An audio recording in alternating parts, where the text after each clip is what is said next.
¿Qué tal? Buenas tardes. Trabajadores y alumnos de todos los niveles educativos volvieron el lunes a la rutina con protocolos de actuación actualizados para evitar la propagación del virus y las bajas laborales. Preocupación de nuevo en las empresas por una nueva posible amenaza a su actividad económica. Comenzamos así el repaso por las noticias más destacadas de la semana. Bienvenidos. En el entorno educativo solo se cerrarán las aulas si se registra un brote con al menos 5 positivos o si el 20% de la clase se infecta en un plazo inferior a 7 días. Y en el laboral, muchas empresas están optando por el teletrabajo o por la realización de test de antígenos a sus trabajadores. Son las principales novedades de la vuelta a la rutina tras la Navidad. Durante el día de hoy se han realizado test de antígenos a todos los trabajadores del sector de la industria que han regresado de ese parón de las Navidades. El problema con el que se han encontrado las grandes empresas es el número tan elevado de bajas que hay por los contagios de la COVID. De hecho, aquí se han realizado 100 pruebas y el 10% de la plantilla ha dado positivo. Los empresarios se han visto en la obligación de reajustar sus líneas de producción directa. Empresas en esta incorporación o reincorporación después del periodo navideño, pues nos vamos a encontrar o nos estamos encontrando con un problema de que en la producción directa pues tenemos un importante número de ausencias, ya digo, en torno a un 10%, con lo cual eso pues también es otro problema añadido. Y con el incremento de los contagios aumenta la presión sanitaria. Las plataformas por la sanidad pública rechazan la atención telemática, además de por el deterioro que supone frente a la presencial, porque consideran que no es posible aplicarla en muchas zonas del medio rural por carecer de conexión a Internet. Es una vieja reivindicación de las plataformas en defensa de la sanidad pública. La atención presencial es fundamental para un correcto diagnóstico. Por ello, rechazan el anuncio de la Consejería de instalar 314 salas para la atención telemática. Irrealizable en gran parte de las áreas rurales, porque encontramos que hay pueblos que no tienen el Internet ni lo suficientemente estable ni lo suficiente ancho de banda como para poder llevar a cabo ese proyecto. El anuncio llega después de reiterados compromisos de la Junta de que todos los consultorios rurales reabrirán sus puertas, aunque los problemas siguen en muchas áreas de salud, como la de Roa. De boquilla todo el mundo defiende la apertura de los consultorios y demás, pero no estamos encontrando que venga el médico tantos días como debiera venir, y eso es debido pues porque en los centros de salud como el nuestro, donde debiera haber 12, 13 médicos, nos encontramos que ha habido 7, 8 y ahora mismo estamos con 5 médicos. Incluso consideran que se ha agravado la situación durante la pandemia. Les ha dado la excusa para continuar con los planes que ya tenían previos pandemia de centralización de especialistas, centralización de profesionales, de medios, en todo lo que venían siendo las cabeceras de comarca. Argumentos que provocarán nuevas movilizaciones en defensa de la sanidad pública cuando la evolución de la pandemia lo permita. De momento, el 19 de febrero, tras la cita con las urnas, habrá una concentración de todas las plataformas frente a la Consejería de Sanidad. Precisamente para acercar a sus vecinos al médico, para resolver sus dudas sobre las nuevas tecnologías o para ayudarles con las tareas del hogar, una mujer acaba de habilitar en Aedo de la Sierra un servicio de apoyo y atención para quienes lo necesiten. Te ayudo, así se llama el proyecto que acaba de lanzar una vecina de la localidad burgalesa de Aedo de la Sierra. Ofrece distintos servicios, acompaña y cuida sobre todo a los más mayores, y los vecinos aplauden esta iniciativa. Después de muchos años trabajando con mayores y personas con discapacidad, María se ha lanzado a ayudar a quienes más lo necesitan en su pueblo burgalés, Aedo de la Sierra, y en la comarca de Pinares. Siempre necesitaban bajarles a salas a comprar, ir a Burgos al médico, ayuda tan sencilla como encender un móvil, que a veces se les apaga y no lo saben poner en funcionamiento. Con este proyecto quiere responder a las necesidades básicas de los vecinos, hacer la compra, encender el hogar o limpiar las viviendas. Le gustaría contar con la ayuda de más profesionales. La sensación de decir, es que las tardes son eternas y las noches no se acaban nunca. O sea, necesitan tener a alguien a su lado, una partida de cartas a media tarde, alguien que duerma con ellos por la noche.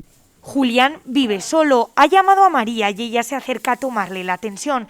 Para sus hijos es un alivio saber que él está atendido. Un servicio que es muy necesario para nuestros mayores y a lo mejor no tan mayores. Me voy valiendo, pero ya en cuanto no pueda conducir o eso y tal, pues con llamar y a lo que haga falta. María se ha convertido en el apoyo de sus vecinos. Ella es quien puede ayudarles.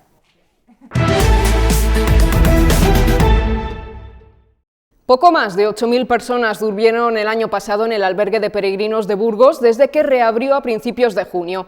La cifra se redujo un 70% respecto a 2019, pero a pesar de la pandemia y de las restricciones de movimiento, más de la mitad de los caminantes, el 67%, fueron extranjeros. 8.058 peregrinos pernoctaron el pasado 2021 en el albergue de Burgos. El 64% fueron hombres y el 93% llegó andando. Solo 532 hicieron el camino en bicicleta. La cifra total, 8.058, es muy superior a la de 2020, cuando se registraron 1.850 pernoctaciones, pero muy inferior a la de los años previos a la pandemia, cuando solía superar las 30.000. Tenemos que tener en cuenta que el albergue estuvo cerrado durante los 5 primeros meses del año y que abrió con restricciones de aforo en junio. El descenso de las pernoctaciones se notó especialmente entre los peregrinos extranjeros. En 2019 durmieron en nuestra ciudad más de 22.500 y el año pasado lo hicieron menos de 5.500. Aún así, representaron el 67% de las pernoctaciones. Más de 2.500 llegaron desde Francia e Italia y dentro de nuestras fronteras predominaron los peregrinos catalanes y valencianos. La mayoría eligió para su aventura los meses de verano, julio, agosto y septiembre.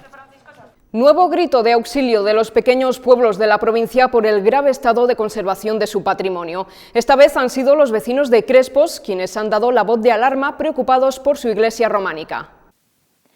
Sí, en los últimos años la iglesia románica de Crespos ha sufrido un grave deterioro y diversos sillares de la portada se han desplazado. Ahora sus vecinos piden ayudas a las administraciones porque temen que se venga abajo. Dicen que es la parroquia más antigua de la diócesis de Burgos. Inmerso en el Valle de Manzanedo, en la provincia de Burgos, se encuentra Crespos, un pueblo de cuento que destaca por su iglesia románica. En 2007 se acometió la última rehabilitación, la de la cubierta, pero el deterioro del inmueble cada vez es mayor. Se están abriendo unas grietas, y lo más importante, lo que más nos ha llamado la atención, ha sido precisamente estos sillares que en el año pasado ya se corrieron 2 milímetros en ese sentido. Varios sillares se han desplazado y ahora la portada corre riesgo de derrumbe. Las filtraciones de agua están provocando humedades y daños preocupantes. Tiene algunos capiteles que son de gran valor y luego sobre todo porque es que si no se acomete ya posiblemente se llegue a caer. Salía agua por un capitel, por un agujerito que ahí estaba saliendo, manando agua desde dentro. Los vecinos piden ayuda para conservar esta iglesia de 1147, una de las parroquias más antiguas de la diócesis de Burgos. Yo la he llamado toda la vida la bombonera. Yo digo que es mi bombonera por la forma redondeadas que tiene y lo chiquitita que es. Entonces es muy doloroso que a pesar de las restauraciones que se han hecho del tejado y demás, vemos cómo se va degradando la portada, se va desplazando hacia adelante. Alertan de que este templo románico presenta mal estado de conservación y confían en recibir pronto la visita de patrimonio. Turbulencias de nuevo en Hereda San Pablo Burgos. La abrupta salida de su entrenador, Salva Maldonado, llegó acompañada por el polémico fichaje de Paco Olmos. El catalán aterriza en Burgos con un salario muy superior al que percibía en el Breogán de Lugo. Hereda San Pablo ha agitado de una manera notable en las últimas horas el avispero del baloncesto nacional, generando un enorme revuelo en el mundillo. La noticia de la salida de Salva Maldonado causaba sorpresa por el escaso tiempo del catalán a los mandos del equipo, aunque la bomba saltaba con el sustituto del barcelonés. Ha llegado Paco Olmos en un movimiento que ha generado indignación en el Breogán de Lugo. Se mueve dentro de la normativa, se mueve dentro de la ley. ¿Qué vamos a hacer nosotros? Nuestro servicio jurídico dijo que esto es legal, nuestro presidente, que es notario, lo sabe perfectamente y lo hemos comentado. Nosotros están dentro de la ley. Otra cosa es la ética. Eso ya cada uno responde de sí mismo. El valenciano firma por lo que resta de temporada y 2 más con un salario muy superior al que percibía en Galicia. Estamos hablando de una oferta por el salario a ser, según nos dijo él, nosotros no hemos visto ningún documento ni nada, ya digo, va a estar entre los 3 o 4 entrenadores mejor pagados de la Liga. Supera, eso lo ha dicho su agencia, no sé si 4 o 5 o 6 veces ha dicho el salario que podía tener en Lugo. Estamos hablando de cifras astronómicas. Breogán, eso no puede hacerlo, ni tiene intención de hacerlo, por un lado, y por otro lado el Breogán no puede ir contra la ley. Un trabajador abandona una empresa, el presidente lo dirá mejor que yo, y lo que tiene que hacer es pagar su contrato y lo que dice la ley. Se pondrá inmediatamente a los mandos del plantel y debutará el día 18 en Turquía ante Darüşşafaka. En ese encuentro estará Hayden Dalton. Club y jugador han alcanzado un acuerdo para que el de Colorado juegue 15 días más con la camiseta burgalesa. En otro orden de cosas, ya se conoce que Hereda San Pablo visitará a Baskonia el 23 de enero domingo y recibirá a Lenovo Tenerife el 27 del mismo mes para recuperar los encuentros aplazados.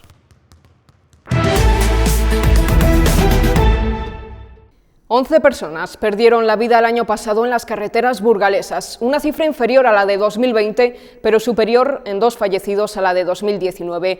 El número de accidentes sí aumentó, aunque no su gravedad. Las carreteras burgalesas se cobraron la vida de 11 personas durante el pasado ejercicio. Son 5 menos que en 2020, pero la siniestralidad fue superior a la que teníamos antes de la pandemia. Pero tenemos 2 fallecidos más con respecto a 2019, que es el año que tenemos que tomar como referencia en esta provincia, porque es el año del mínimo histórico. Y un año más se constata que viajar por carreteras convencionales es más peligroso que hacerlo por autovías. El 75% de los accidentes se producen en vías convencionales. Son las que por definición y por construcción son más peligrosas. La carretera que concentró un mayor número de siniestros mortales fue la Nacional 627, la que comunica Burgos con Aguilar de Campo.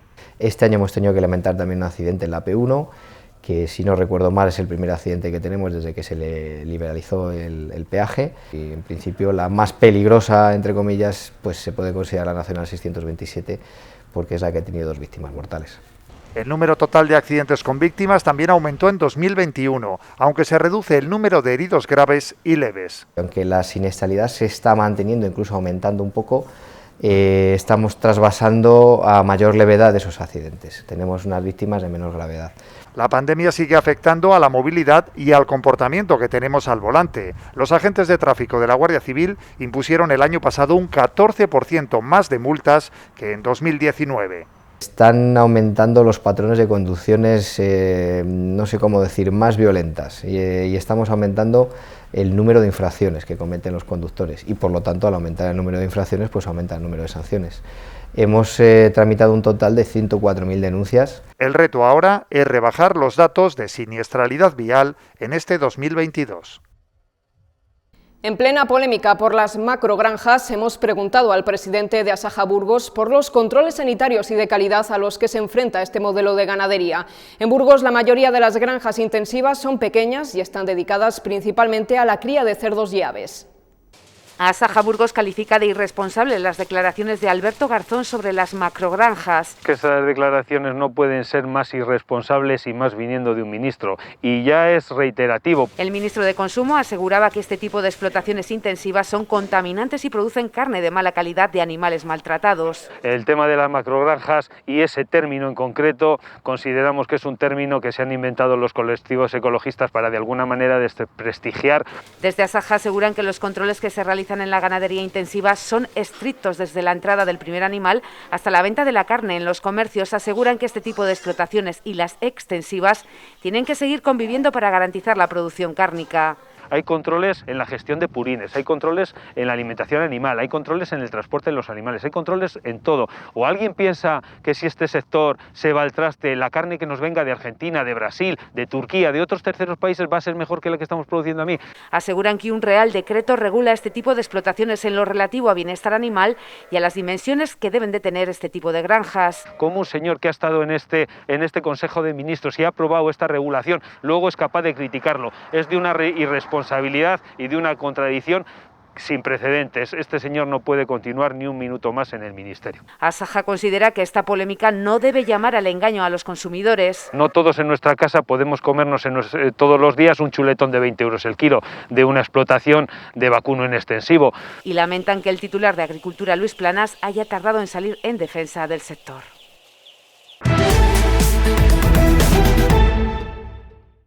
El 2% de las consultas psicológicas de adolescentes por preocupaciones o inestabilidad emocional conllevan un diagnóstico por depresión. El año pasado se detectaron 17 casos en Burgos. Irritabilidad, cambios en el apetito, en el sueño o sentimientos de aislamiento son algunas de las señales que pueden alarmar a los padres. Unos síntomas que, si se manifiestan en el tiempo, es importante consultar a un especialista. El diagnóstico de depresión es un diagnóstico serio. Los riesgos de un adolescente deprimido son riesgos que hay que vigilar. Y es que el diagnóstico precoz de la depresión en la adolescencia es fundamental para mejorar el pronóstico. Muchas veces cuando los cuadros que aparecen en la adolescencia no se tratan, pues hay más riesgo de cronificación y de que la respuesta al tratamiento posterior sea peor. Las tasas de los trastornos emocionales en los menores de 17 años han disminuido en los últimos 10 años. En el Hospital de Burgos, de 1.000 casos nuevos al año, solo un 2% acaban en un diagnóstico clínico por depresión. Lo que preocupa ahora son los síntomas emocionales que está generando la pandemia. Lo que sí es cierto que aumenta es la preocupación de la gente por síntomas de mal humor, por síntomas en estos últimos tiempos de aburrimiento, mal cumplimiento de las obligaciones en casa, enfados, encierros de los adolescentes en su habitación, pero eso es una cosa, son preocupaciones y a veces síntomas, pero no son más diagnósticos de depresión. De hecho, hay un aumento significativo de consultas por este tipo de síntomas. Burgos se ha convertido en una de las ciudades españolas con mayor captación de fondos europeos. Hasta la fecha ha conseguido 3,4 millones de euros correspondientes a 2 líneas de actuación gestionadas por Promueve. El Ayuntamiento de Burgos estima que la intervención en la avenida Reyes Católicos cueste 2.100.000 euros. Al tratarse de una obra compleja y llena de trámites, no prevén que comience hasta la segunda mitad del año. Hasta después del verano, pues probablemente no se pueda llegar a esa firma del contrato, que es cuando ya realmente comienzan las obras. Por otro lado, el equipo de gobierno ha respondido a las críticas de la oposición, que les acusaba de oscurantismo en las actuaciones del Plan Gamonal. La portavoz asegura que se están ultimando los proyectos de peatonalización en Lavaderos, Plaza Roma y Francisco Gran Montagne, la mejora del parking disuasorio, la intervención en el mobiliario urbano de derechos humanos o la redacción del proyecto para la calle Vitoria. Hay una página web a disposición para que se puedan consultar todas las actuaciones de manera detallada y que próximamente esas actuaciones que se están realizando los proyectos van a ir dando sus frutos y a lo largo del año 2022. Y el vicealcalde ha puesto en valor el trabajo de Promueve en la captación de fondos europeos. Hasta la fecha, Burgos ha conseguido 800.000 euros para actuaciones en mercados y comercios, es el segundo más cuantioso de Castilla y León, y por otro lado 2,6 millones para fortalecer la actividad comercial en zonas turísticas. Dice que este último ha sido el tercero mejor valorado de España. Hemos estado entre los mejores de toda España. Esta ciudad de Burgos ha sido brillante en cuanto a la captación de fondos en ambas ayudas, que son las ayudas que se han concretado hasta la fecha, porque pretendemos seguir con esta línea. Por otro lado, esperan que por fin se pueda ocupar todo el mercado G9 tras la cuarta licitación a la que se han presentado 7 ofertas para 6 puestos. Las Loras y la Sierra de la Demanda reúnen el más importante patrimonio cultural megalítico burgalés. Sus características, localización e imagen han sido recogidos en una exposición que puede visitarse durante todo el mes de enero en el Consulado del Mar.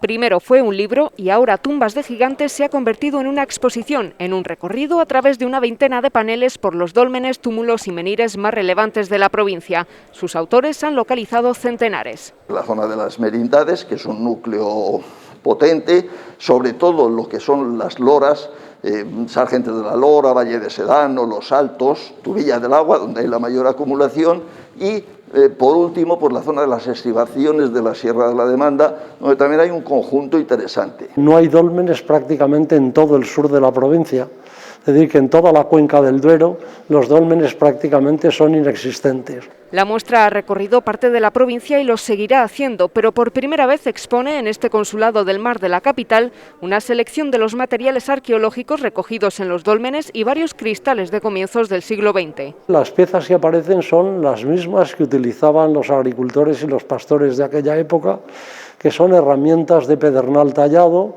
hay láminas o cuchillos de pedernal, hay puntas de flecha, Hay unas puntas muy características de hacia el 4000 a.C., que son los microlitos geométricos.